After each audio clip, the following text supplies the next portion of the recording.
Assalaamu calaykum waraxmatullaahi wabarakaatuh. Soomaali Maxamed meel kasta dunida ka joogtaan waa salaamantihiin. Waa Sheekh Saalax bin Suldaan Al Nahyan, wiil Soomaaliyeed idin salaamaya kulligiina meel kasta dunida ka joogtaan. Niyahow waxaan la yaabaa arkay niyahow ani hadda magaalada lahaa Qoryooley aan ku dhashay.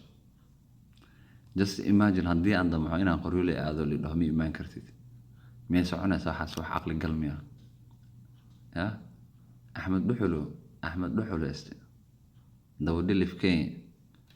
filinkaada baa cuna iska ilaali sidii Cabdi Ilay garbaduubya lagu xirin war is ilaali niyahow. boqorka Jubbaland ma tahay waa may shacabka Jubbaland ma ku doorto waa may jamama Jubbaland ma ku dhalatay waa may Axmed Dhuxulo shisheeye kalkaal dabadhilif Kenya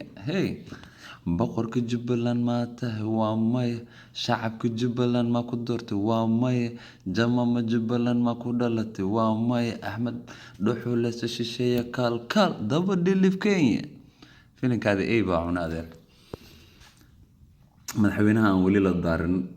dhaarin oo dhulku ku dhashay magaaladu ku dhashay macallinkiisa dugsiga hooyadiis ayeeyadiis abtiyaashiis awowyaashiis jamam Maxamed Cabdullaahi Salaad Omar for Jubbaland waa nin aqoon leh ma aha muuse ka soo bixin Indha Cadeys International University sida Axmed Madoobe he's a real PhD holder aqoon leh mataqaana dadku u turo haddii uu yahay qable ama mataqaana buuq nin wado markii uu Axmed Madoobe uu dhahay Kismaayo ma imaan kartid ayuu mataqaana xanaaqi lahaa buuq fur lahaa laakiin waa nin civilized or he's not a warlord mataqaana well educated so Axmed Dhuxulo waxaan ku leenahay boqorka Jubbaland ma tahay waa may shacabka Jubbaland ma ku doortay waa may jamama Jubbaland ma ku dhalatay waa may Axmed Dhuxulo shisheeye kalkaal dabadhilif Kenya shacabka Jubbaland ma ku doortay waa may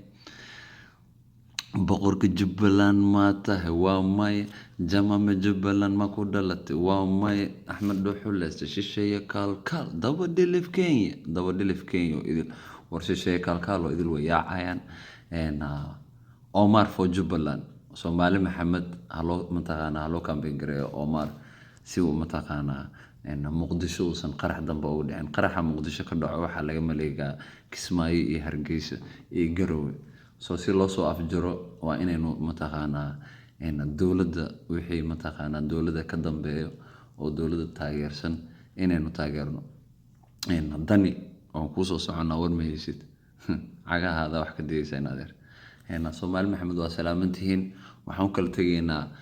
Omar for Jubbaland Maxamed Cabdullaahi Salaad Omar for Jubbaland Axmed Dhuxulo down baan ku leenahay haddaan nahay shacabka Soomaaliyeed ama shacabka gaar ahaan reer Jubbaland gaar ahaan shacabka Ras Kiamboni waxaan leenahay Axmed Dhuxulo xilka iska dhib intuu ay soo talin kartid intuu Ilaahay calaf ugu daray waad soo martay cawaaqib xumo aysan kaa raacin ha ku dambeynin xabsi sidii Cabdi Ilay wuxuu eedsaday anagoo Ethiopian hadda adiga waxaad eedsanaysaa anagoo Kenyan niyahow Axmed Dhuxulo